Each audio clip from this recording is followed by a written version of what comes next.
Pemirsa, Anda masih menyaksikan Breaking News dan saya akan ajak Anda kembali ke Pengadilan Negeri Jakarta Selatan untuk sama-sama menyaksikan persidangan dengan agenda pemeriksaan saksi dalam kasus perintangan penyidikan atau obstruction of justice kasus pembunuhan berencana Yosua Huta Barat. Saat ini pemirsa yang sedang menjalani pemeriksaan dari majelis hakim adalah keduanya merupakan anggota kepolisian Republik Indonesia, tepatnya yang pertama mantan Kanit 1 Satreskrim Polres Jakarta Selatan AKP Rifaizal Samuel, dan yang kedua adalah anggota Bareskrim Mabes Polri Aris Yulianto. Sedikit saya ralat pemirsa, AKP Rifaizal Samuel yang merupakan mantan Kanit 1 Satreskrim Polres Jakarta Selatan.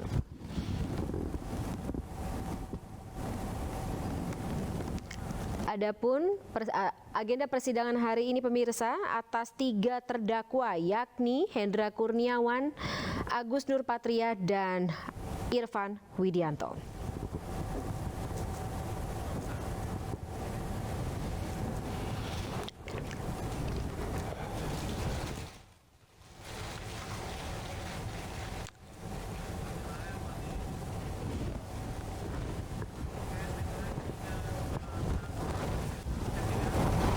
Ya pemirsa, kita akan bahas lebih dalam terkait dengan jalannya persidangan hari ini dan mungkin menakar poin-poin apa saja yang muncul dalam kesaksian para saksi dalam persidangan hari ini di Pengadilan Negeri Jakarta Selatan. Kita akan bahas bersama dengan pengamat hukum pidana Boris Tampubolon yang sudah bergabung bersama kami malam hari ini. Selamat malam Pak Boris. Selamat malam. Baik, Pak Boris, ada beberapa poin penting yang saya sedikit garis bawahi. Monggo nanti kalau Pak Boris juga ingin menambahkan, tergantung dari pantauan Anda. Tapi kita bahas satu-satu. Yang pertama terkait dengan kesaksian Afung yang dianggap oleh beberapa pengamat ini merupakan, atau kesaksian yang keluar dari mulutnya merupakan kunci dari penyidikan atas kasus obstruction of justice ini. Apa tanggapan Anda?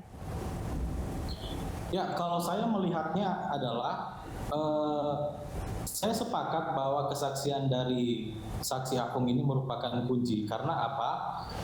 Harus dilihat posisi dia sebagai orang yang diminta untuk katakanlah yang mengurus CCTV itu. Tapi harus dilihat juga posisi dia sebagai orang yang saya lihat di sini adalah orang yang netral. Artinya orang yang tidak punya kepentingan apa-apa, tapi kemudian diminta untuk katakanlah mencabut atau menghilangkan yang namanya CCTV yang merupakan adalah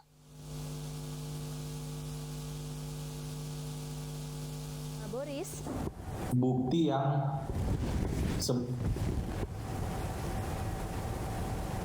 sebenarnya sangat signifikan untuk perkara ini.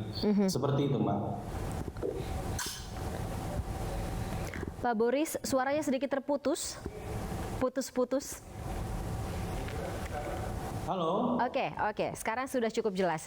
Silakan Pak Boris. Ya, jadi keterangan saksi Afung ini memang harus dilihat sebagai keterangan yang signifikan ya, karena harus dilihat posisinya adalah orang yang di luar. Artinya begini, perkara ini kan sebetulnya para saksinya itu adalah katakanlah sama-sama dari pihak kepolisian, yang ada kecenderungan untuk saling katakanlah menutupi atau melindungi satu sama lain.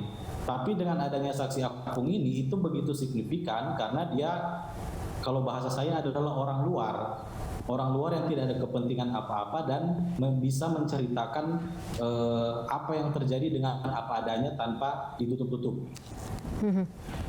Baik.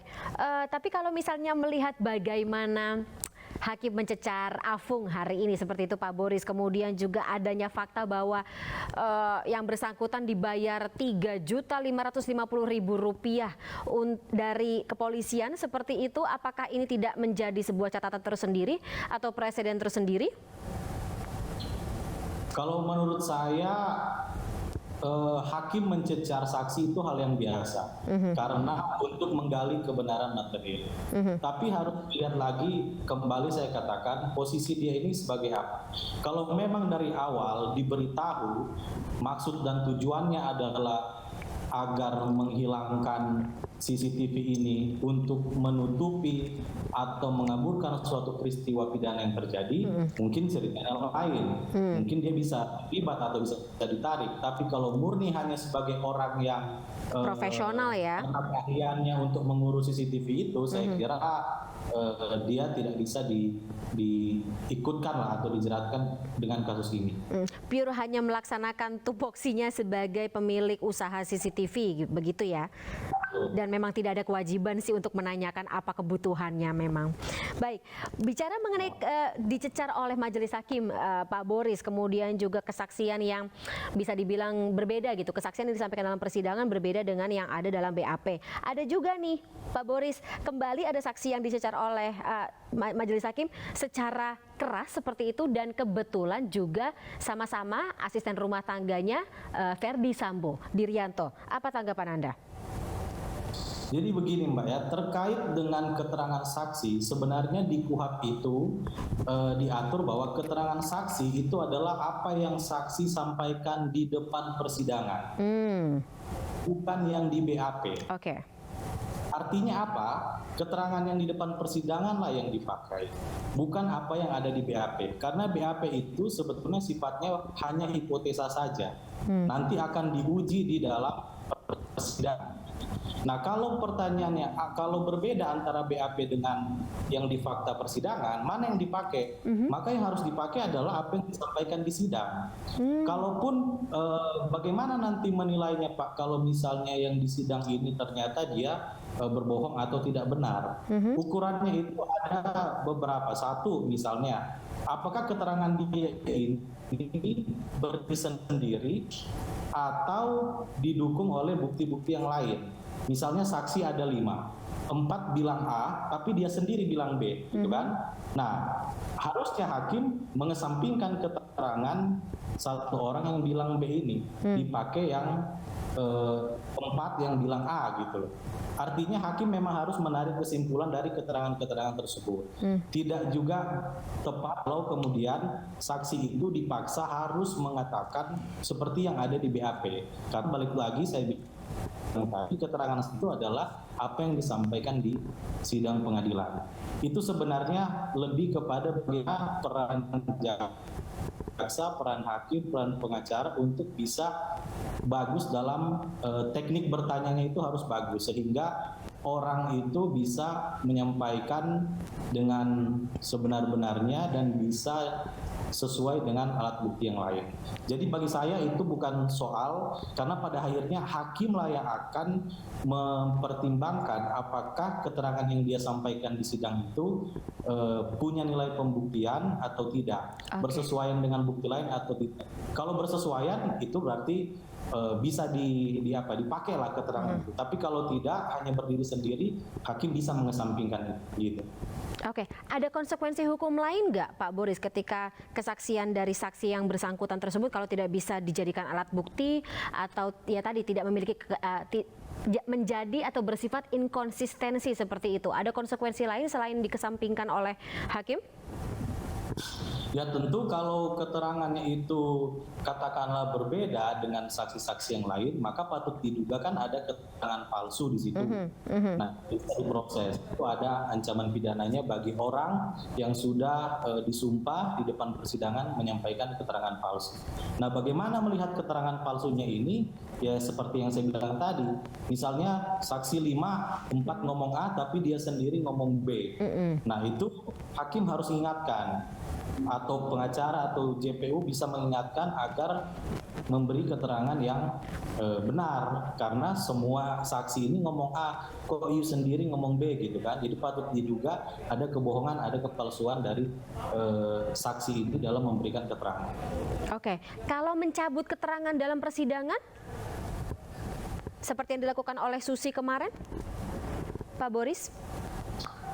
Kalau ya sepanjang itu masih dalam rangka diingatkan ya Mbak ya, artinya diingatkan agar coba ingat-ingat lagi, coba katakan yang bagaimana sebenar-benarnya ya, mungkin dia lupa, mungkin dia salah ucap dan dia mau mengkoreksi itu, saya kira itu masih hal yang wajar ya.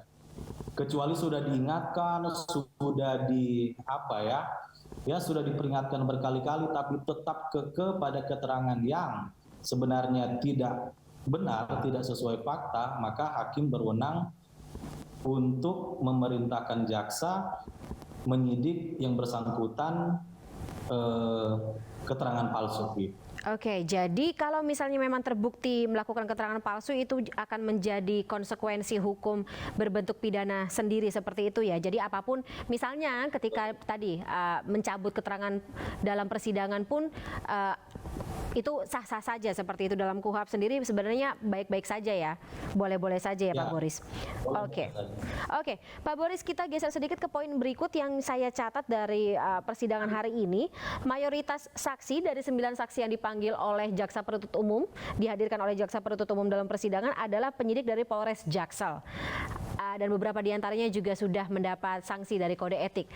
Apa tanggapan Anda lagi?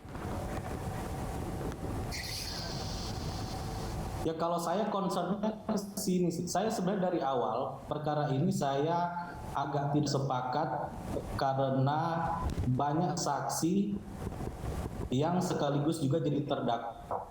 Jadi di satu sisi dia menjadi saksi, di satu sisi dia menjadi terdakwa. Kalau bahasa kita adalah saksi mahkota ya. Padahal sebenarnya konsep saksi mahkota itu tidak seperti itu.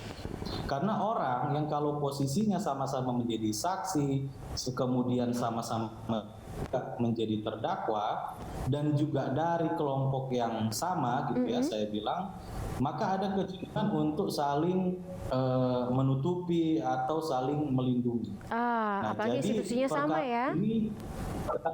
Perkara ini pun jadinya tidak bisa secara objektif kita menganggapnya menjadi tidak objektif gitu. Padahal sebenarnya harusnya ada saksi yang dikeluarkan atau saksi dari pihak lain ya yang bisa menjelaskan itu dan konflik kepentingan terdakwa yang lain. Oke, Pak Boris, suara Bapak masih putus-putus, tapi mungkin kita break terlebih dahulu sembari membetulkan sinyal atau sambungan kita. Dan dialog masih akan kami lanjutkan pemirsa setelah jeda berikut ini. Tetaplah bersama kami dalam Breaking News.